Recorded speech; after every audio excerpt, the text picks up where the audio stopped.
They told me my harassment complaint never existed. Not was dismissed. Not wasn't enough evidence. Never existed. And when your entire career, reputation, and sanity depend on a file, a single HR report buried in a company server, those 3 words can shatter you. I'm Maya Chen, 29, Senior Project Analyst at Lunaris Tech, the kind of startup that brags about family culture right before it guts you to protect its own. I used to believe in that family. I worked late nights, skipped weekends, helped my boss rewrite his presentations, proofread his emails, because I trusted him. His name is Evan Doyle, VP of Operations. Charismatic. Polished. The kind of guy who shakes hands with the interns and remembers their birthdays. He once told me I was the engine that kept this place running. He was also the one who called me sweetheart in meetings. Who brushed against me when no one was watching. Who laughed when I told him to stop. So I filed a complaint. By the book. HR smiled, took notes, and promised confidentiality. I thought justice was just a few signatures away. 2 weeks later, I got an email. After thorough review, we found no record of your submission. I checked the portal. The case number was gone. The attachments, gone. Even the timestamps on my login history had been wiped clean. I walked into our glass office that same afternoon. Sandra, the HR director, gave me that corporate smile, tight, rehearsed, careful. You must be mistaken, Maya. Maybe you didn't save the form.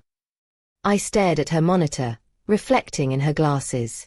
My heart hammered. I have the confirmation email, I said. She shrugged. Then I guess the system glitched. A glitch. I wanted to scream. Instead, I smiled, just like she did. Because that's what survivors do when they realize the game isn't fair. They learn the rules before they flip the table. That night, I sat in the empty office long after everyone left. The hum of the servers filled the air like distant thunder. And that's when I remembered something no one else did. 6 months ago, during a system migration, I helped the IT team mirror all HR data onto a backup server, a legacy drive that was supposed to be temporary. They might have deleted my file, but they forgot what I built. As I stared at the blinking blue light of the backup array, a strange calm settled over me. Relief, and something darker. Because if I was right, the proof wasn't gone. It was waiting. And someone, maybe someone I trusted, had made sure I'd never find it. The next morning, the office looked the same, bright lights, coffee machines humming, keyboards clattering, but everything felt wrong. Evan stood by the glass wall of the conference room, laughing with Sandra from HR. His hand rested casually on her chair, his posture easy, confident, familiar. I froze in the hallway, watching their silhouettes blur through the glass like a painting underwater. He caught my eye mid-laugh. For a second, his smile faltered. Then it came back, wider, polished, almost rehearsed. "Morning, Maya," he said, as if nothing had ever happened. I forced a nod and walked past. But the smell of his cologne, that same sharp cedar scent, followed me like a ghost. At first, it was little things. An email from IT about the server migration logs, suddenly restricted access. My credentials had been downgraded overnight. When I asked why, the technician blinked at me, confused. "Your manager approved the change," he said. "Evan." "Yeah. Said you were moving to external analytics, less system-side work." I wasn't. No one had told me that. Then came the meetings I wasn't invited to. The ones I used to run. I'd find out afterward when someone mentioned decisions made in your absence. Evan would shrug it off. "Don't take it personally, Maya. We're just streamlining responsibilities." Streamlining. I used to be his right hand. Now I was being erased, one access code at a time. Still, I told myself it was fine. Companies reorganize all the time. Maybe HR was right. Maybe the system glitched. Maybe I was overreacting. But the doubts wouldn't stop whispering. One night, as I was clearing my desk, my computer pinged, a message from an unknown sender. No subject line. Just one line of text. "They think you don't have copies." No signature. No trace of where it came from. I stared at it for a long time, the glow of the monitor washing my face pale. Then the message vanished, deleted automatically before I could screenshot it. The next morning, Evan stopped by my desk with a smile that didn't reach his eyes. "You working late again? You've got to take care of yourself, Maya." He tapped the edge of my desk, just once, before walking away. When I glanced down, there was a faint smudge of ink on the surface. Blue. Same color as the pen he always used in his notebooks. That night, as I stared at my reflection in the dark office windows, I realized the truth I didn't want to admit. Someone wasn't just trying to erase my complaint. They were trying to erase me. And if I wasn't careful, they might succeed. The message wouldn't leave my mind. "They think you don't have copies." For 2 days, I barely slept. Every word from Evan sounded like static. Every smile from Sandra looked rehearsed. My badge still worked, but my digital fingerprints were being erased, one permission at a time. That's when I decided to find the backup. I waited until Friday, payroll night. IT always ran system checks after hours, and the floor stayed deserted. Around 10 p.m., I swiped my badge and slipped into the server room. The air was cold, the fluorescent lights harsh. I knew exactly which rack held the legacy drive. Backup 06. A faint blue LED blinked, steady and alive. I plugged in a spare terminal and started digging. Layers of directories, old log files, ghost data, and then, buried inside a folder named archive_Q1, I found it. h_report_Chen_incident_hash443 PDF. It existed. My heart slammed in my chest. I opened it, expecting my words, my statement, the evidence I had gathered, the truth. But it wasn't my file anymore. Someone had edited it. Whole sections rewritten. My screenshots replaced with blanks. And my signature, forged. The document now stated that I had recanted my complaint voluntarily, admitting to a misunderstanding with my supervisor. A note at the bottom read, "Case closed. Record deleted from primary database per HR protocol. Approved by Evan Doyle." I froze. The edges of the monitor blurred. Evan. My boss. The man who used to bring me coffee before meetings, who promised to always have my back. He hadn't just silenced me, he'd rewritten reality. He hadn't deleted my case to protect the company. He deleted it to protect himself. Because my complaint wasn't the only one. The backup held more, hidden logs, internal HR chats, other women's names. Quietly dismissed cases. Digital ghosts of every report that never existed. And one line in a deleted chat made my blood run cold. Evan_D, make sure Maya's record is wiped before the audit. She's too smart for her own good. I don't remember closing the terminal. I just remember standing there, the hum of the server loud in my ears, my hands trembling. I had proof, not just of my case, but of his pattern. Years of cover-ups buried in a corporate graveyard. For a long time, I just stared at the screen, tears hot on my face. Then, slowly, they stopped. My breathing steadied. I copied everything onto an encrypted drive and slipped it into my bag. No more denial. No more fear. If Evan thought he'd buried me, he was about to learn. Some ghosts don't stay dead. I didn't go home that night. I sat in my car under the flickering streetlight of the Lunaris Tech parking lot, hands shaking around the encrypted drive.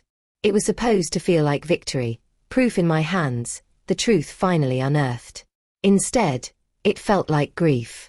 Grief for the version of me who once believed that hard work protected you. That good people got promoted, not punished. That justice, no matter how delayed, eventually showed up. I opened my phone. No messages, no missed calls. Not from friends, not from my mother, not from anyone. I realized how small my world had become, how I'd built my entire identity inside a company that had quietly decided I didn't exist. That was the moment I broke. I screamed into the steering wheel until my throat went raw. I cried until there was nothing left but silence and the faint hum of the city at midnight. Then I remembered something, Evan's voice, from months ago, in a meeting when I'd questioned an impossible deadline. "Don't overthink it, Maya. You're replaceable like the rest of us. At the time, he'd laughed after saying it. I'd laughed too. But now, sitting alone in that cold car, the memory hit like a blade. Replaceable. He didn't just believe it. He acted on it. And that's when the shift happened. Small at first, like a spark catching oxygen. I wasn't crying anymore. I was calculating. If they could rewrite my story, I could rewrite theirs. I thought about the other women in those deleted reports. About the messages, the fake signatures, the patterns of cover-ups. This wasn't one bad man. It was a machine, and Evan was its perfect face. And me. I'd been part of that machine once. The perfect employee, quiet, loyal, grateful. Not anymore. By dawn, I was back in my apartment, staring at my laptop. I transferred the files from the drive, one by one, into an encrypted folder labeled Project Phoenix. I wasn't sure what I'd do yet. Leak it to the media? The audit board? Maybe the anonymous whistleblower portal we were told didn't work. But I knew this. I wasn't going to let them bury the truth again. For every name in that backup, for every voice they silenced, I'd speak twice as loud. I looked out the window as the first light broke over the skyline, the city waking up, oblivious to the storm I was about to unleash. You deleted my file, I whispered. Now I'll delete your legacy. It wasn't anger anymore. It was purpose. And I wouldn't stop until every lie was undone. I treated revenge like a project plan, except this time I was the product and the timetable was unforgiving. I made 3 copies of backup 06's contents, one on the encrypted drive in my bag, one in cloud-safe storage wrapped in multiple layers of encryption, and a third burned to a read-only disk and handed to someone I could trust with my life, Ravi, the quiet IT admin who'd blinked at me when my access was changed. He owed me nothing, but he hated the idea of corporate lies more than paying his mortgage. He agreed to verify file metadata and preserve a secure chain of custody. No tampering. No exceptions. Proof is only as strong as the people who can testify to it. I reached out, carefully, anonymously at first, to 2 women whose names appeared in the archive. One had left the company abruptly 2 years earlier. The other still worked in legal, always on the periphery. Their stories filled in gaps the files couldn't. Whispered corridor conversations, offhand threats, the exact dates Evan had been conspicuously absent from his calendar. I recorded what they told me, with consent, and stored their statements in Project Phoenix. I started leaving crumbs that looked accidental. An innocuous question in a public Slack channel about HR policies, an overly eager congratulations reply to Evan's buzzword-heavy post, a printed copy of a neutral-sounding audit memo left on a conference table where Sandra would find it. Each small move forced them to react, to show their hand, and they did. Evan tightened his schedule, Sandra started cancelling 1:1s, and HR began circulating new confidentiality reminders. The machine was rattling. Internal proof is powerful, but the company's PR shield was thicker than plexiglass. I contacted an investigative reporter I'd met once at a panel, anonymous tip first, then curated evidence, redacted files, timelines, screenshots verified by Ravi. The reporter asked the right questions and pushed back in ways that made me sharpen my narrative until it couldn't be politely ignored. Not violence, not hackery, traps that used what Evan loved most, his reputation. I arranged a public opportunity he couldn't refuse, a keynote at the company's next town hall and a glossy profile piece in the local business press. I leaked a selective, anonymous memo to the audit committee demanding an urgent integrity review timed to the town hall. The idea wasn't to ambush him with dirt. It was to get him on stage where everyone watched, and make sure the right documents landed in the right inboxes at the right moment. All of this required patience, cold logic, and a surprising amount of empathy. Not for him, for the people his lies had hurt. I trained myself to be calmer than I'd ever been. My anger turned surgical. I rehearsed statements, redacted files, and contingency plans until they felt like armor. Late that night I sat at my laptop and looked at the calendar. Town hall in 3 days, press embargo scheduled for the morning it ended, an anonymous tip queued to the board just before Evan's applause would peak. I felt dangerous in a way I'd never allowed myself to before. Not because I wanted to destroy him, because I wanted the truth to be undeniable. The countdown began. The city slept. The plan hummed like a charge in my pocket, ready to detonate. The town hall was supposed to be Evan's moment. He'd practiced the smile, the applause pause, the lines about transparency until they sounded sincere. The auditorium smelled of coffee and new fabric. Rows of folding chairs glinted under stage lights. I sat 3 rows back, Project Phoenix locked in my lap like a grenade with a schedule. He walked unstaged to a standing ovation. The crowd ate him up, investors, junior staff, smiling faces that had once felt like home. He opened with the same cadences he used in meetings, confident, smooth, unassailable. Then the lights stuttered. Not a technical glitch. A single slide in his presentation flicked to an image of a drive directory. Backup 06. The file name, h_report_incident_hash443 PDF, glowed on the big screen for everyone to see. A reporter in the front row stood up and, as if on cue, asked the question I'd fed him. Mr. Doyle, can you explain why HR records were altered and who authorized those changes? Silence landed like a stone. Evan's face lost its practiced warmth. He searched the crowd, hunting for sympathy, for someone to bail him out. Sandra's hand went white on her program. The board members shifted in their seats. Before Evan could answer, a second screen lit up with side-by-side comparisons, original screenshots, metadata logs verified by Ravi, crop chats with the line, "Make sure Maya's record is wiped before the audit. She's too smart for her own good." The auditorium filled with the sharp inhale of dozens of mouths realizing what they were seeing. Where did these come from? Evan demanded. But the question had an edge now. It sounded small, petty, human. Ravi, stoic behind his camera feed in the corner, had sent the verified files to the company's compliance inbox and CC'd the auditor and press. The reporter read aloud the redacted timelines, the names of other victims, the emails where Sandra had suggested handling it quietly. People murmured. Heads turned. Faces I'd known for years rearranged into strangers. Evan's voice cracked on his next sentence.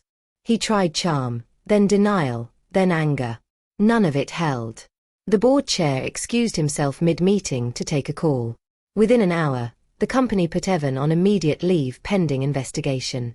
The headline the next morning stripped him of all the sheen. VP of Operations placed on leave after HR records altered. The article quoted the files I'd buried in Project Phoenix and the women who'd finally spoken. The worst part wasn't the press. It was watching the people who once walked beside him, the interns he'd schmoozed, the executives who'd toasted his promotions, stitched distance around him like a shield. Invitations stopped. Calls went unanswered.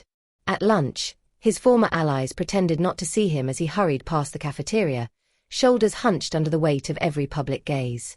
Out in the parking lot that evening, he stood alone under the same flickering light where I'd first sat with the encrypted drive. He looked smaller, older, stripped of the narrative he'd sold everyone.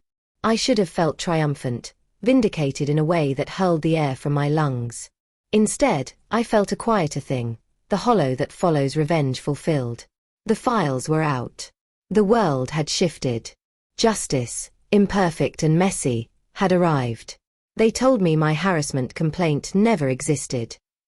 Tonight, everybody knew that lie had been a choice. You said. It's strange, how quiet victory sounds. No fireworks. No grand applause. Just silence, and the click of an email notification confirming Evan's termination. Effective immediately. It came 3 weeks after the town hall. The investigation spread faster than the gossip. Audit teams combed through HR servers, uncovering a decade of doctored complaints. Sandra resigned for personal reasons. Evan vanished from LinkedIn, his profile replaced by the grey ghost silhouette of the forgotten. Lunaris Tech issued a statement about renewed transparency initiatives. PR speak for we got caught. I was offered reinstatement, even a promotion. But I turned it down. You can't rebuild peace in the same place you were broken. The day I cleared my desk, the same glass walls that once felt suffocating now reflected a different woman. One who didn't flinch when her name was whispered, one who no longer mistook silence for safety. Ravi met me by the elevator with a small envelope. Inside was a flash drive, labeled in his neat handwriting, Backup 06, final copy. You should keep it, he said. A reminder. I smiled. Of what? That data can lie, but truth finds a way to survive. He wasn't wrong. A month later, I met one of the women from the deleted reports, Clara, from legal, at a small cafe downtown. She told me she'd finally filed again, this time with external counsel. Others had joined her. It's like you opened a door, she said, stirring her coffee. I nodded. Doors are meant to be opened. We both laughed, quietly, the kind of laugh that comes after a long storm when you finally see sunlight again. Evan tried to reach out once. A short, desperate email from a personal account. You didn't have to destroy me. You could have just let it go. I stared at it for a long time, then replied with one line. You deleted me first. And I never heard from him again. Some nights, when I walk past the old office building, I see the faint blue glow of the servers through the glass, steady, unblinking, eternal. It reminds me of the night everything changed. The night they thought they could erase me. The night I learned, the truth doesn't vanish when you hit delete. Speech balloon, have you ever trusted someone who tried to erase your truth? Tell me in the comments. Your story might just help someone else find their voice. And if you felt that spark when justice finally caught up, subscribe for the next story, because sometimes, karma needs a witness.